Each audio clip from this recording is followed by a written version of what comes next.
So, hello everyone, and welcome to this fresh morning in the 9 a.m. And we're here to launch this intergenerational dialogue with all our distinguished panelists. So we have Professor Celeste, the World Meteorology Organization Secretary General, here with us today, and also Yasif Nassif, the Director of the Adaptation Division at the UNFCCC. And also we have Dr. Catherine here, the IPCC Working Group 3 co-chair. And then we have Cypher, who is the former RGB president and also the CEO. And then for the youth, because this intergenerational dialogue is really helping us to transition from now where we are standing here to a more professional way, that we are here to know and exchange the climate science knowledge to the people and to the future generation, to pass the knowledge and the tools that we can use to have this combat a better fight for the future. So for the youth, we have Barbara, which is from the Killing Society. And then we have Philip, which is the United Nations Climate Finance Advisor, and also together with us, the Killing Society. And we have Ben here today in the middle. He is working for the AGU ethical framework for the Climate Intervention Advisory Board, and also from us. So, and then we have Tanvi, also from the Killing Society. So, without further ado, let's first welcome Celeste to deliver her opening speech. Thank you.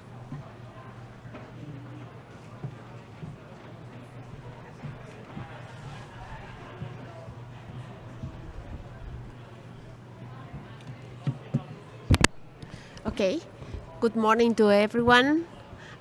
It's a great pleasure to be here with you today in this Sustainable Development Goals Pavilion to participate in the intergenerational dialogue for shaping future climate landscapes.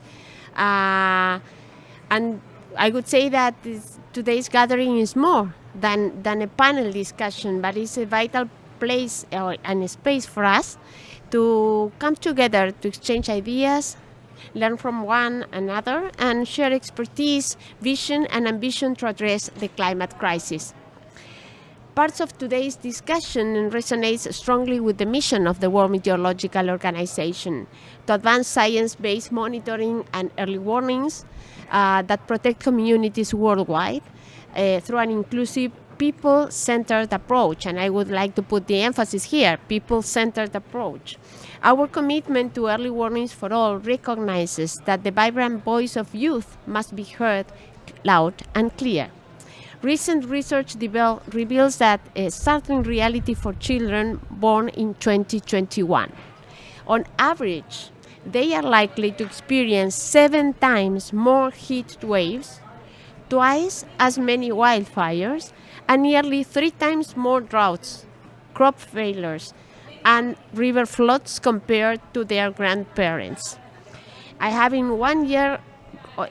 1-year-old grandson. This is not the future I want for him. Globally, deadly heat stress could affect between 48 to 76% of the population by the end of this century, with younger generations in regions like South Asia and Sub-Saharan Africa facing severe challenges such as reduced food production, economic instability, and health risks. I strongly believe that young people must have more recognition and influence as key partners in addressing climate challenges. Young people are the present and are the future. We must engage you now.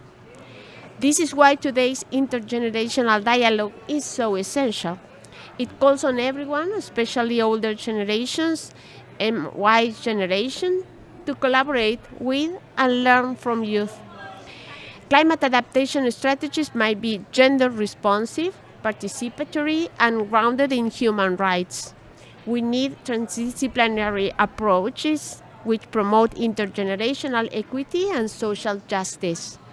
We must pay particular attention to vulnerable communities, to persons with disabilities, and of course, to children and youth. Young people play a crucial role in driving climate solutions. WMO has therefore been working closely with youth-led and youth-focused organization to shape our first ever youth action plan.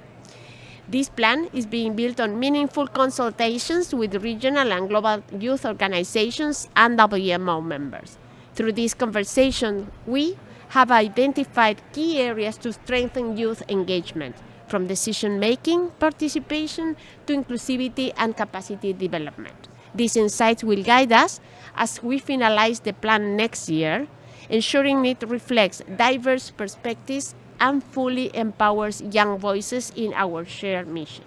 With that, I am pleased to open today's panel, and I look forward to the ideas and perspectives of each of you brings to this essential dialogue. Thank you very much.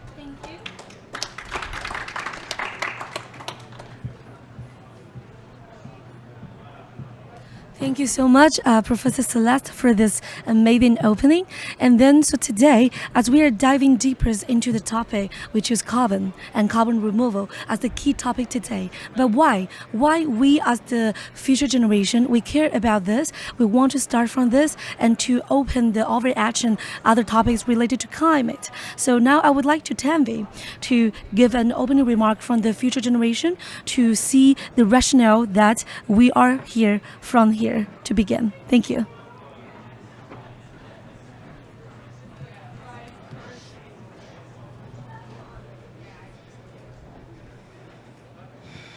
Hi, can everyone hear me?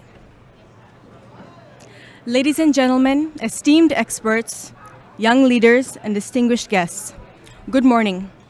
It is an honor to open this intergenerational dialogue today, which is, as we envision, a space where ideas transcend boundaries of age, experience, and perspective. This is not just an exchange of views, but a meeting of minds, united by a shared commitment to tackling the pressing challenges of our time.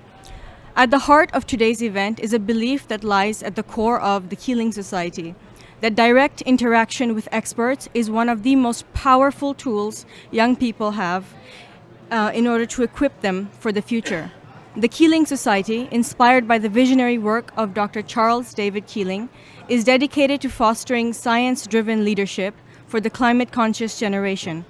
It is built on the idea that young people need more than knowledge. They need mentorship, access to expertise, and the confidence that comes from learning alongside those who have walked the path before them.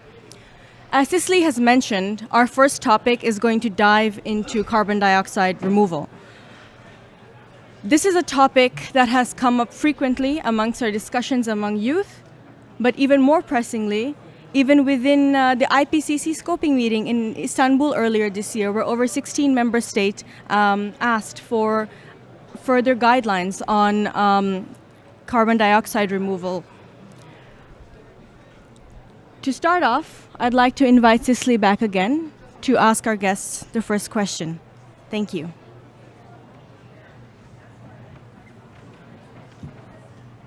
So thank you, Mishara, for opening the floor and to directing into our topics today. And then before we kick off our very interesting panelists, and we know like every year, like we have a lot of gas and we have a lot of like carbon emission and also the water and also in our atmosphere that they're implicitly impacting our life.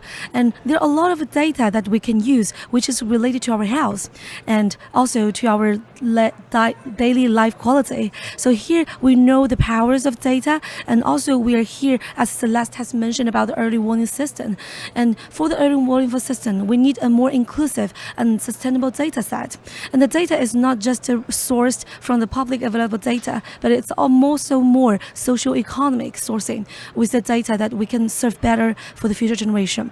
So here I would like to also invite the president of the IEEE, which is served as the largest technical and engineers body, to really have this kind of like nexus between science, climate policy, and technology. Let's welcome Cypher.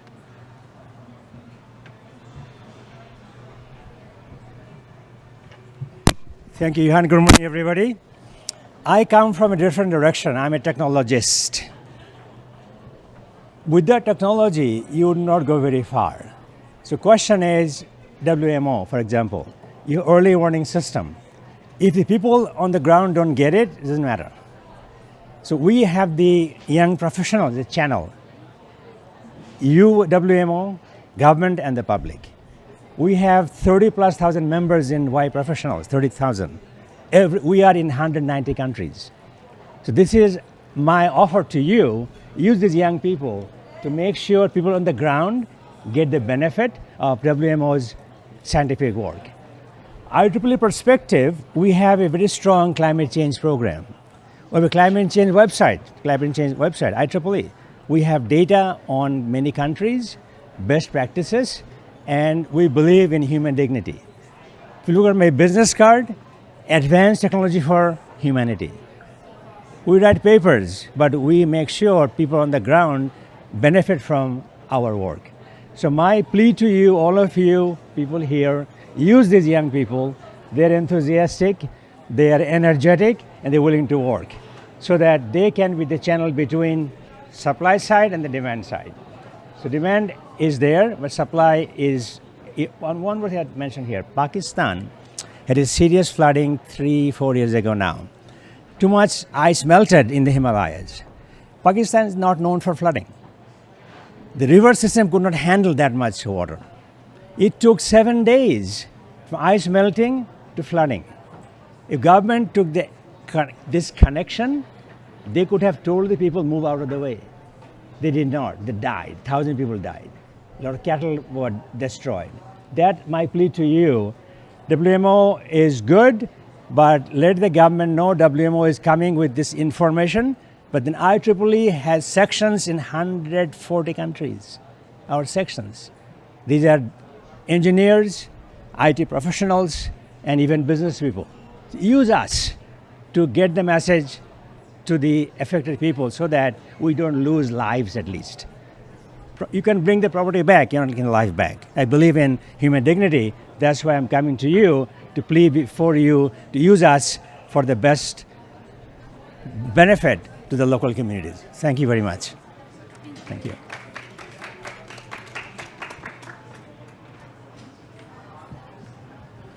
Thank you so much, Cyber. Just as you say, like we already have the agency that we have, like technology, like data that we can have to really address our current issues. But the problem is how we use it. As I know, like you are also a supporter of the IEEE Young Professional and train the technologists and engineers to really empower the future use of the data that we have today. So without further ado, let's kick off our panelists.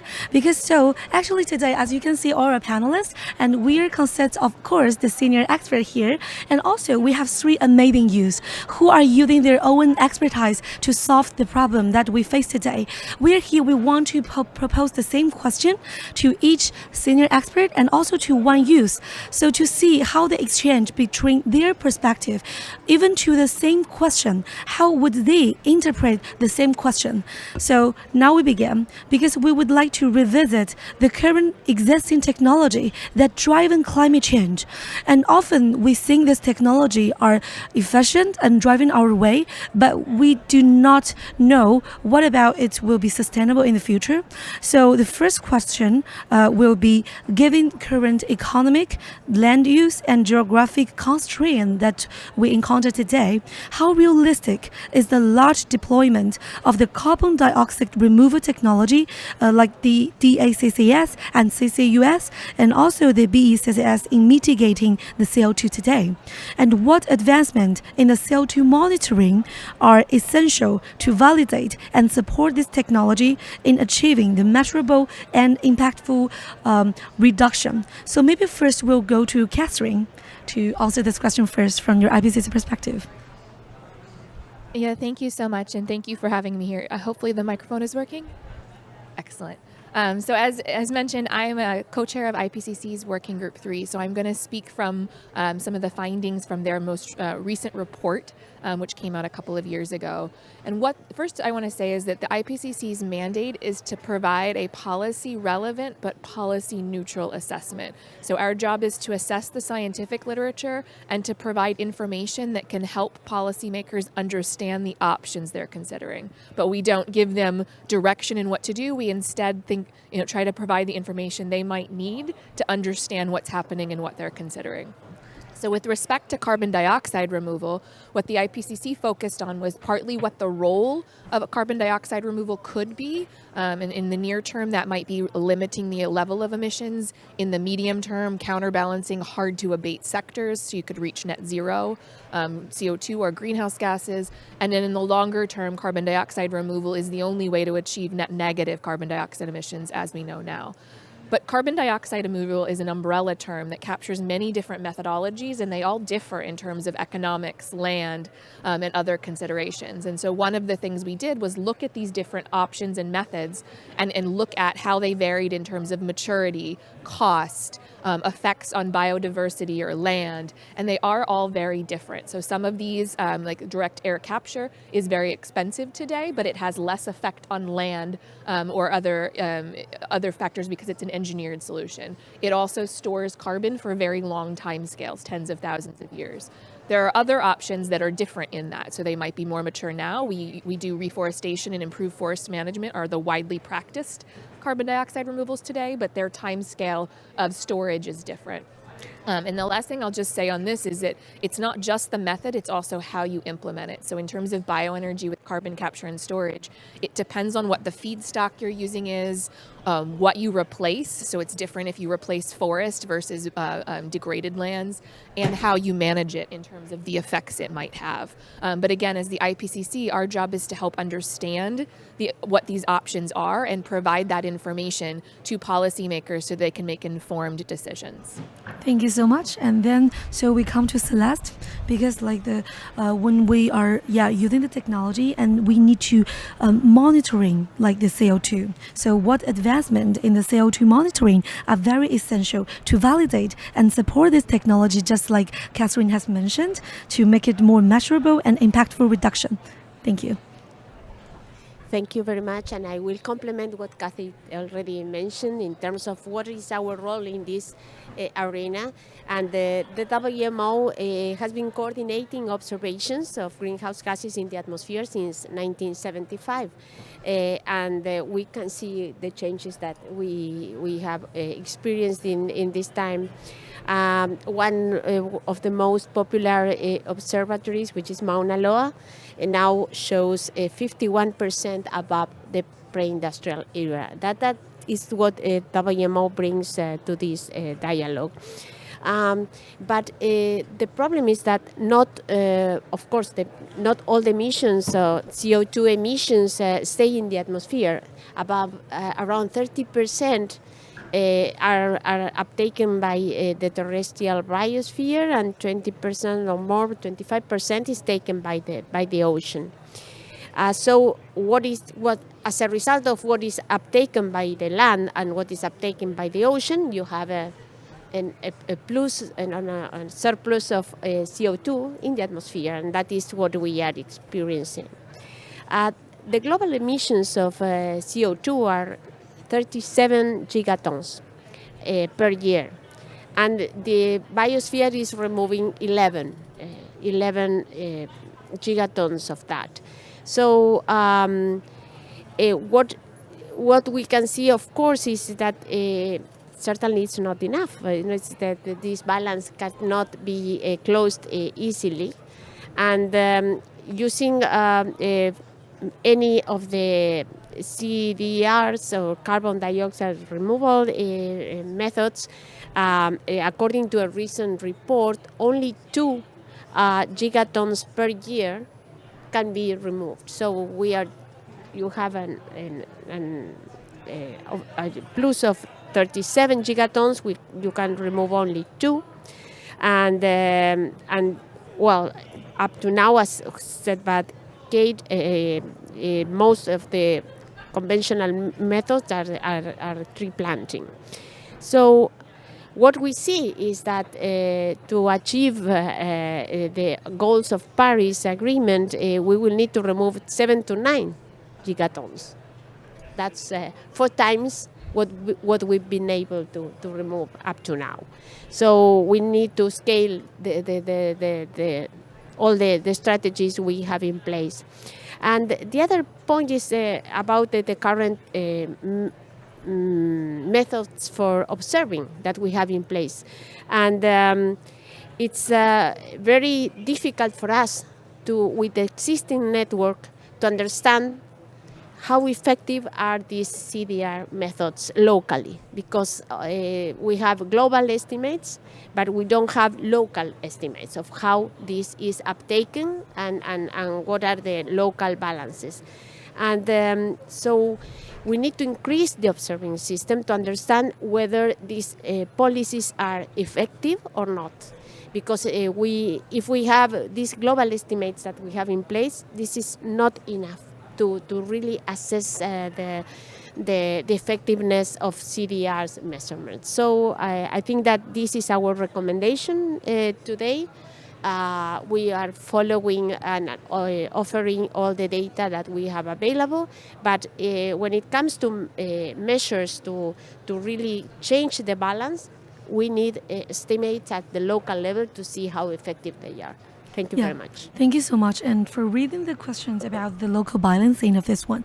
So, and actually, all the technology that we mentioned just now, the carbon removal, actually they exist even before our current generation was born. So Ben, we'll come into you, because like even before you were born, those technology already existed. And today we are still discussing about how to be most efficiently scaling up those technology and to really have it face. So I want to know from your perspective, if you would like to answer or just of those questions, how do you think that you are a newcomer to this technology, and how would you like to envision a future that you want to make this technology more efficient? Thank you. Sure. Thank you very much for the question. So I think we can break this into three parts. Thus far, we focused mostly on the question of, is it possible from a technical perspective? But let's start with, what do we actually need? You know, figures vary, but there's generally a consensus in the region of sort of 5 to 15 megatons. I believe the IPCC now says 6 to 16 for its sort of range. And, you know, sorry, gigatons even, not megatons, apologies, gigatons. And, you know, that's a huge, huge number. Huge number. And it could be a lot more in a case that we overshoot and we ultimately need to go significantly carbon negative in the second half of the century. So can we meet that technically? If you stack every available technology, and when I say technology, I include nature-based solutions within that together, then yes, we should be able to. But there is a difference between what is technically possible, either from forest sequestration capacity, blue carbon capacity, or novel CDR methods such as direct air capture, biochar, enhanced weathering, and how we actually get to that. And I think that question of how should be one that is much, much more prominent in this discussion. Because how, yes, it's about financing, yes, it's about the cost of novel CDR, which can, you know, often be in the range of $500 to $1,000 a ton, significantly above where anyone expects any major carbon price to be even by 2050, and significantly above many estimates of the social cost of carbon, of the actual externality as well.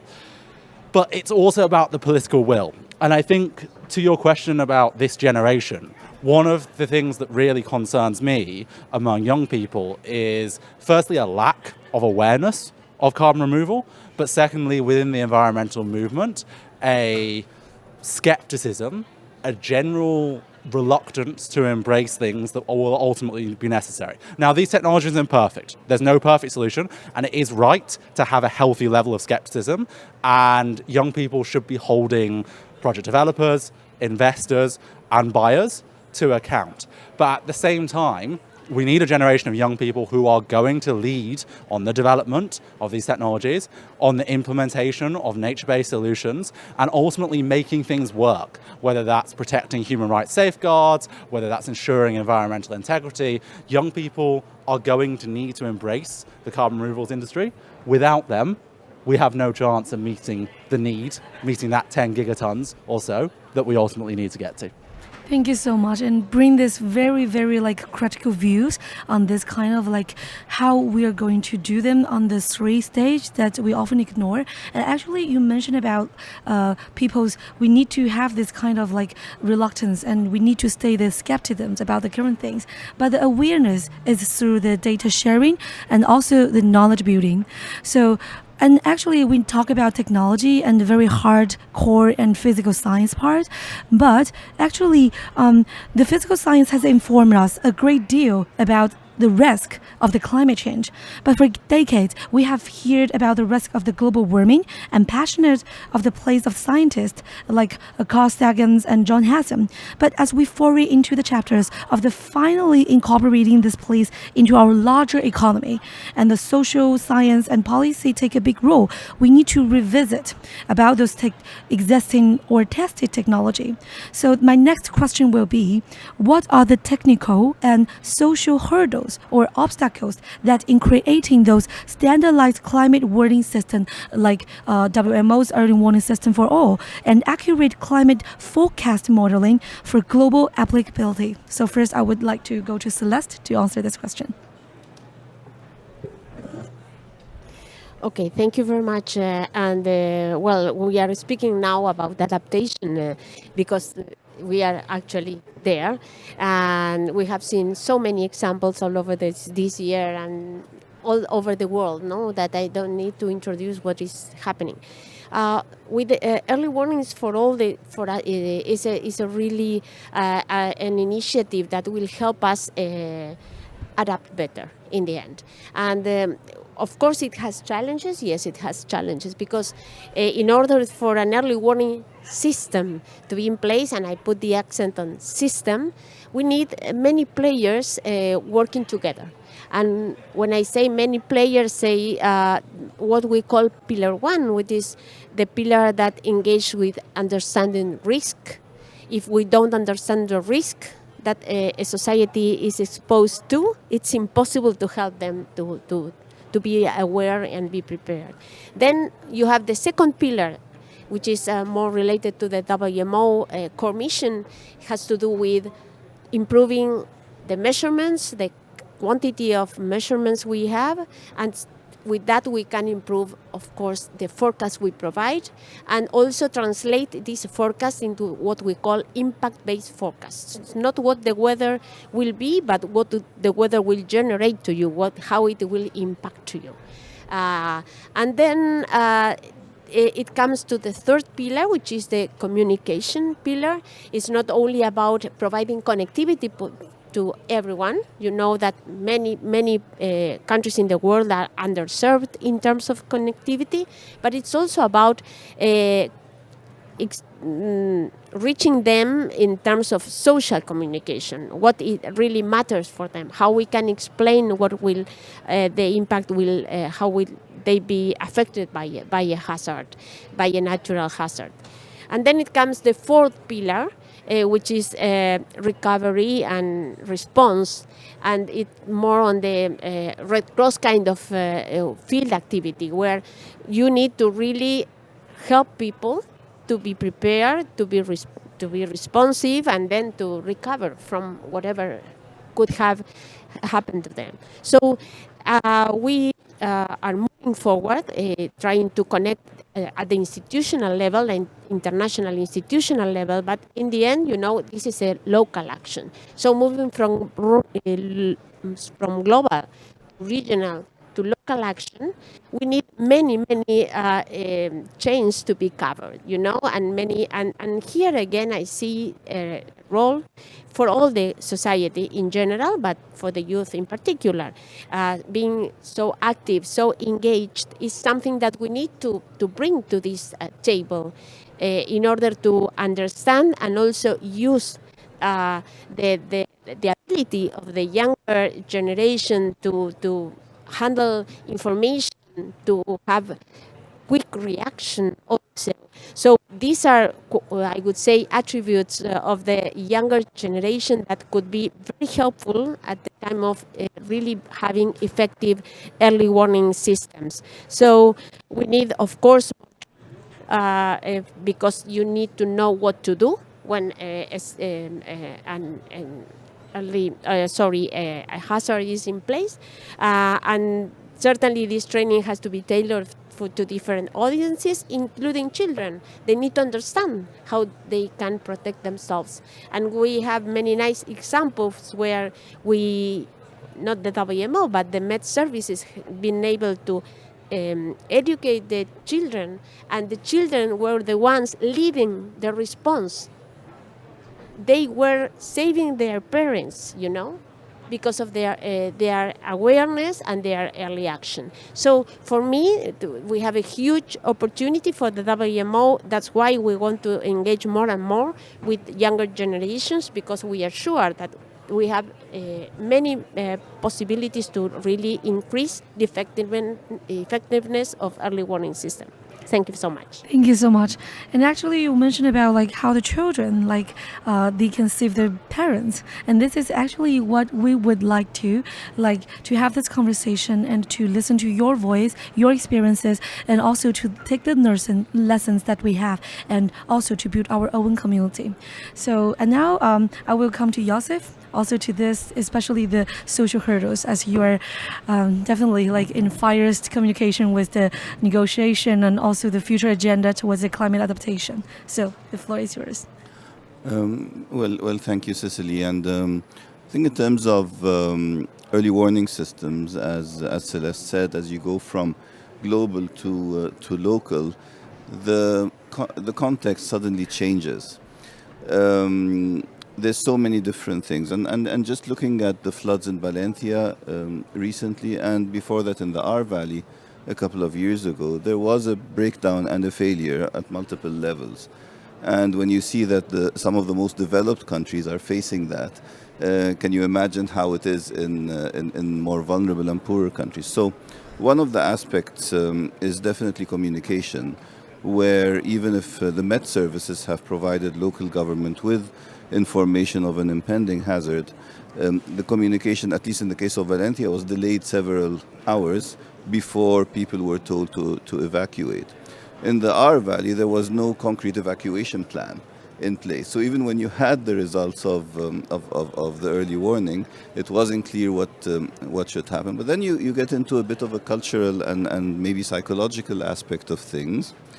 When we had the floods in 2001 in Mozambique, and the government told the people to move, they refused because the ants didn't move first. In traditional and indigenous knowledge there are certain signs which have been messed up due to climate change. And so these signs were no longer applicable, and a lot of people lost their lives there. There's also an aspect of interoperability and coordination. So again, in the R Valley experience, we discovered that the communication systems across different components of emergency response weren't working together technologically, so communication, policy coordination, undue delays, and cultural factors, I think, are things that you suddenly start having to deal with as you go down to the local level. And in terms of the role of, just to cover the role of children here, the impacts are very different. And we've seen in cases of hurricanes how enduring mental trauma has stayed with children long after the event subsided and after the response has taken place. And so we often don't take this into account. We don't disaggregate the impacts by different segments of our demographic. And these are things that we're still learning and we still need to invest a lot in as we move forward. So let me stop here in the interest of time and back to you. Thank you so much, and for reading the question, especially the community and communication that we really need. And also, in the chapter, that we really need to implement those pleas into our larger economy, social science, and also policy to take a bigger role in turning those data-backed insights into the reality. So here we come to our next question, because we need to align also the climate adaptation with the socio-economic reality that we discovered today through different information sources. So my question is, how can the scientific insights today and lessons from existing climate solution, using our topic today, carbon, as the example, the solution like the clean development mechanisms, and also the carbon market to support the establishment of a social cost of the carbon, to support a globally aligned carbon pricing mechanisms that meet both current and future climate adaptation needs. But before this question, I would like to invite Barbara to also give your insights on how the transition from the technology and also the socio-economic would be. Barbara, the floor is yours. Thank you so much, Cecily. Can you hear me like this? Yeah. I also hear my own voice in the headphones. I'm just going to briefly reiterate on what was said here already early on the early warning systems because of a recent lived experience I had. I come from Central Europe, or we call ourselves Central Europe, but it's Eastern Europe. Actually come from Czech Republic, and just 2 months ago we were hit by a series of floods, and I just want to take up a little bit of space here to communicate science as an enabler of people coming together and helping one another, because thanks to these early warning systems that were really put in place in Czechia, so in all the major cities and just all across the country, we were really able to save lives and drastically, I think also at the same time educate people about what needs to be done. So to make sense of this horrible situation, I'll yet turn it as a success story and break it across, I put it into 5 different categories of the early warning systems, and I will explain shortly what has happened. So first, as Celeste already mentioned, we had risk analysis assessment done. We've had great meteorologists really pointing out, for example, which hospital is going to be first hit. So in a week in advance, we knew where the floods will be and people could be evacuated safely. Second, there was transparent monitoring going on at all times. We had all the different groups of army and policemen working on this. So the data was able to be used to help people. Third, there were different warning levels going out. So we had warnings on the national level, but then also really adapted to the local, regional context. Eventually, it turned out that legislation can be adjusted really quickly if people try enough. So you can adjust legislation to set different types of emergency states and regions, which then helps for the different civil servants to come together and help. The fourth point is dissemination and communication about what is happening. In Czechia, we've seen a really public broadcasting took a really prominent role in this. We had communication of what is happening targeted to different interest groups. So you had young people being addressed, children being addressed, even entrepreneurs being addressed on the TV on what to do, where to go, what you can do to help others, and also we had the luxury to think of how we can save our material belongings. And last was the response. Because of all these 4 steps happening quite successfully, we could see response coming on the ground from people. So this means that when situations are tough, I believe that people just naturally want to help. And if you share the information with them and enable them to participate, they will come. And I've seen many of my friends just come to the rivers and help stack the different the different barriers. So to close on this, I want to just leave you with the perspective of early warning systems as enablers of people helping one another, which should be the whole point of science. And I think that's why all of us here do science anyway. Thank you. And also, you actually point out the social science part. We really need to prioritize. But actually, when the climate extreme like flood and drought come, we need to prioritize like the hospital, like the library, which serve as the biggest social capital in our society. But when it really comes, there's no priority that we need to prioritize. Everybody is deserved to be protected by this. So this is how it works. And also, you also mentioned the dissemination of the information, which is the same importance as the communication. But the key what is the key of the transformation about the science, about the insights from the science and technology to turn into the practice, and also the local cooperation between them. So this will be my next question to link and to see how the science insights and lessons emissions from existing climate solution we mentioned in the carbon realm, and to support the establishment of the social cost of carbon, to really have a whole of society solutions, and also to support a globally aligned carbon pricing mechanism that both meet the current and future climate change adaptation needs. So now we'll come to Yosef. Yeah. I mean, just a couple of maybe caveats on this. The whole idea of attaching a social cost of carbon to our operations and decision making is to internalize externalities, right? Taking into account health, food security, water security, etc., whatever you want. Now, the issue there is if we do this using economic principles, then you attach a discount rate.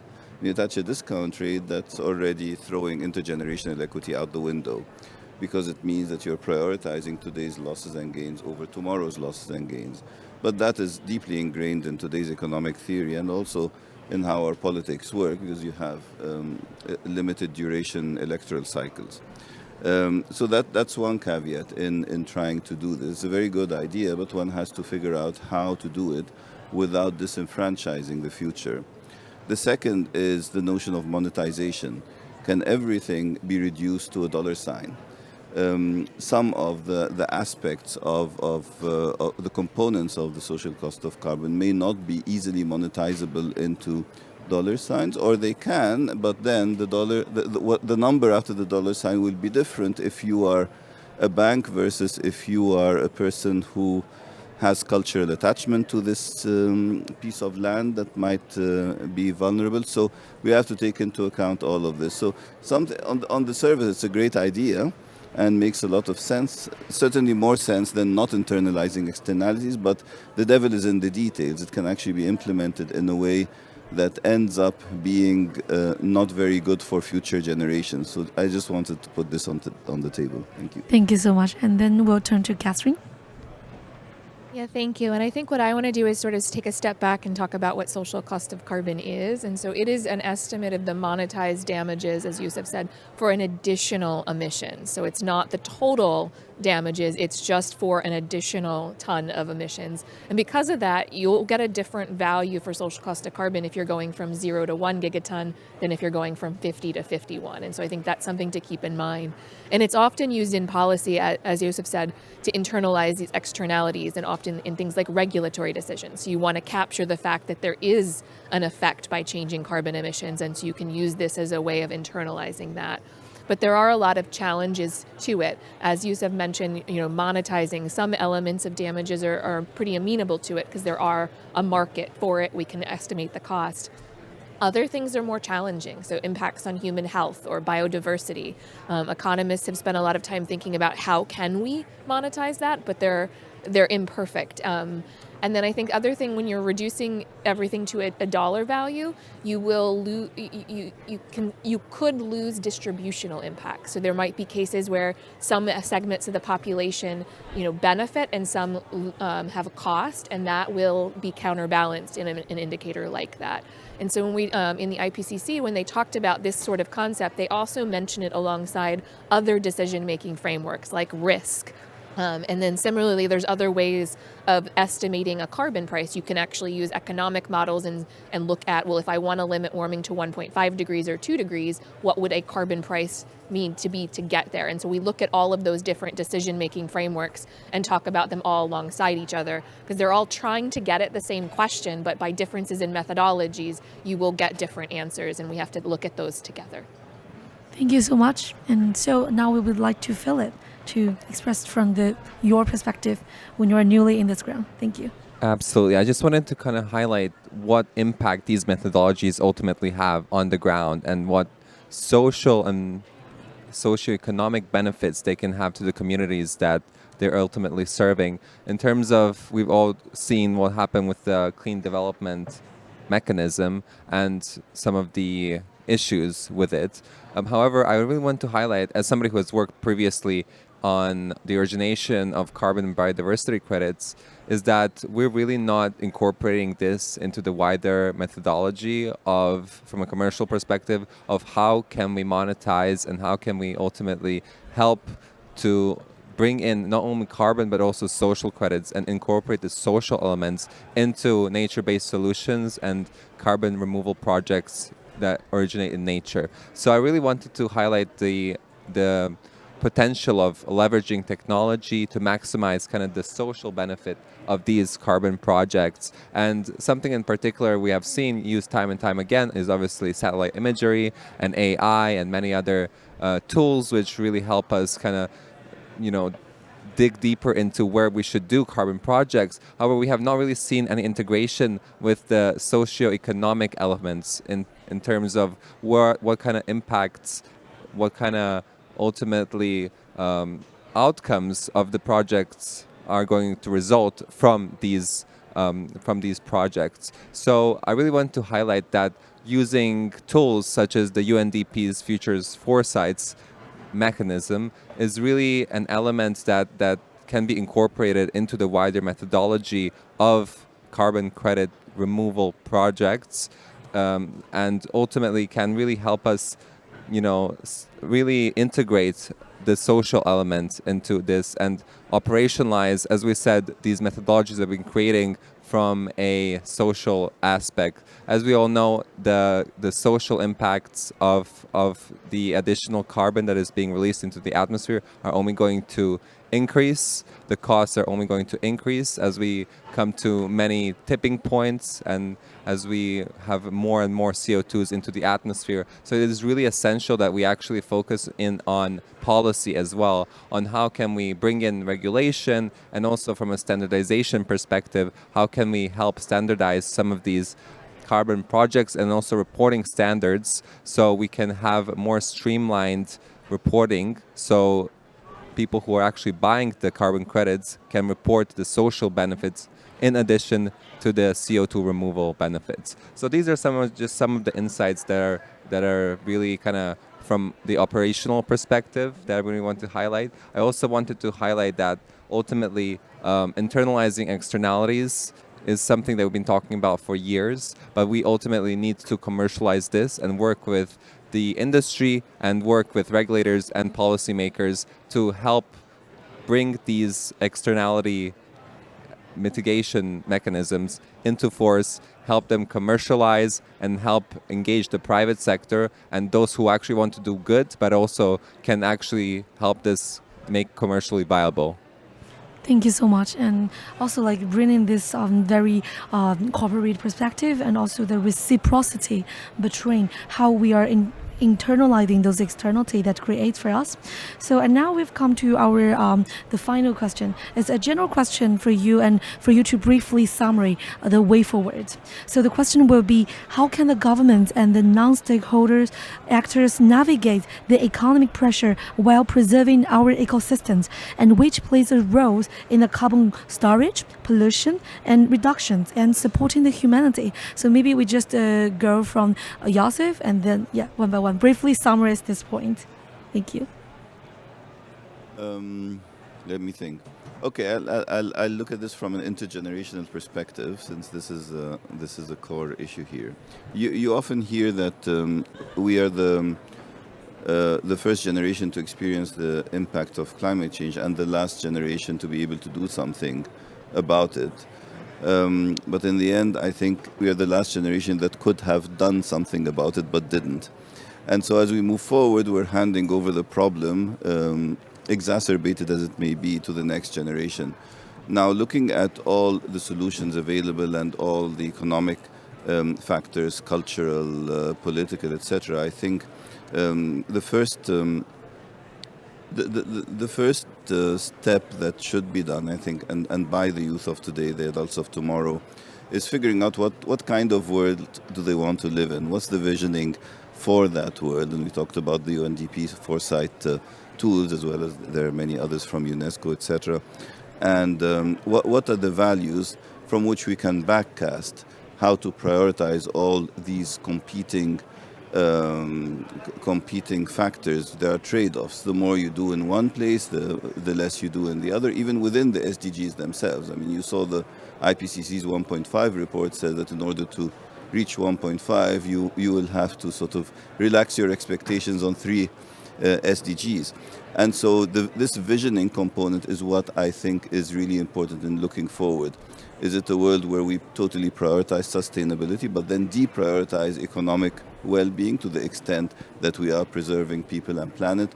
Or does what they call bankability still reign supreme, which is basically today's religion? Does everything has to pass through that cost-benefit analysis, the maximizing net present value story? So there are fundamental givens where we have to start tweaking our values a bit to see what is it that will guide our political and economic imperatives as we move into the future. And that is a question that has to be answered by the youth of today. Thank you. Thank you. And Catherine. Yeah, I think I'll offer a science perspective here. And I think as scientists, our job is to provide comprehensive information about the options being considered. And so that's not just how they affect emissions or how they affect the economy, but also how they affect biodiversity and in ecology and a whole host of different things that decision makers care about. So one of the things that was done in the last IPCC report, and I'm reminded of it as we're sitting amongst all these SDG boxes, is that we looked systematically how mitigation options affected each of the 17 SDGs and provided that information. I think one of the limitations we had at the point in time where we did that was a lot of the literature was more global or general. And I think the question now is, what does it mean where you live? Because there are differences how options play out for each of these SDGs depending on how they're implemented or where they are done. And so I think there are questions about that. And we had an event earlier this week at the IPCC Pavilion where we talked about how can we provide more granular information to answer questions that people have where they are. Well, thank you very much. I think I would like to put my statement on from the side of the WMO, and we have a responsibility through the National Meteorological and Hydrological Services to provide better information for decision making, and we also have the responsibility to engage with more communities, and that goes from children, youth, disabled, gender, so many communities that were not taken into consideration. I would also say that, of course, we are a science-driven organization, so we need to bring robust and concrete action to this table. I think that we have also a huge responsibility, and it is when we analyze a scenario where we are not going to be, 2100, for example, yes, okay. We should take responsibility on what we are telling for the future generations. And that's why, as my colleague said before, what is the world you would like to be is the action we all need to take collectively. It's not about the young people, it's about us, all of us, taking responsive and responsible action to change this. Thank you very much. Thank you very much. Echoing what my fellow panelists said, I think there is a need ultimately to go beyond pure economics, pure value, and look at social indicators, look at biodiversity and conservation indicators. However, saying that, one of the easiest ways to get started on this is internalizing the externality.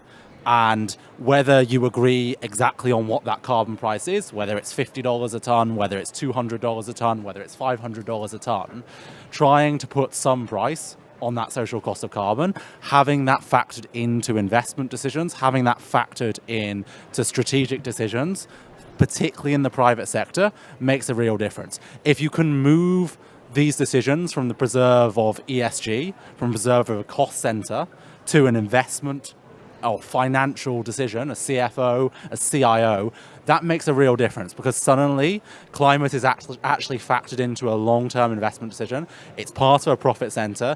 You are considering the climate risks as part of your investment, and you're also considering it from an opportunity. And that needs to also go alongside non-economic indicators as well.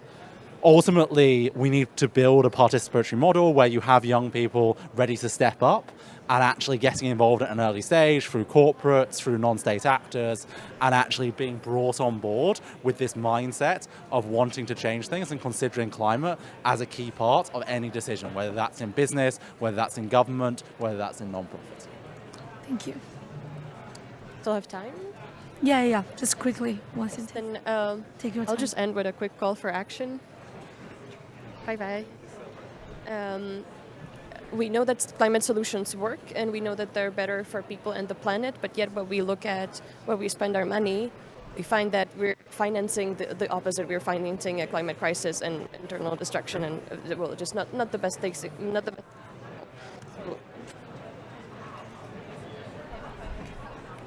$1.0 which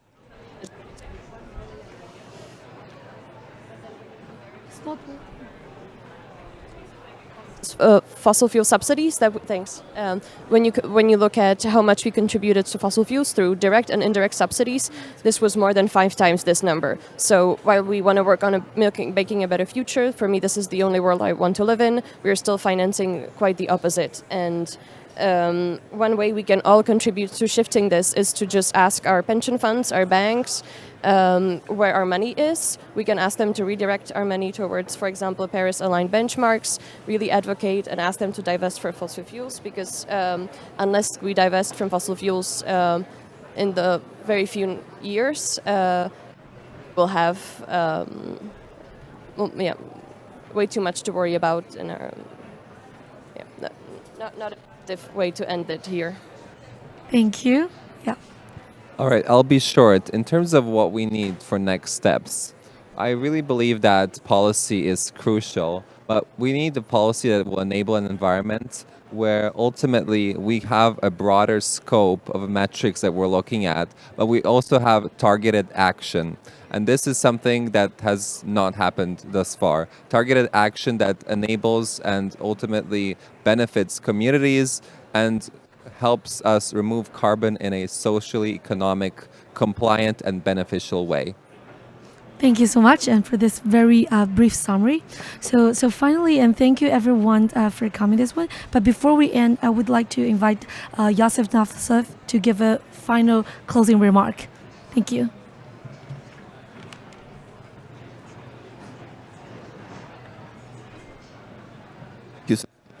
No, it's not the one. Does it work? Okay, yeah, this one works.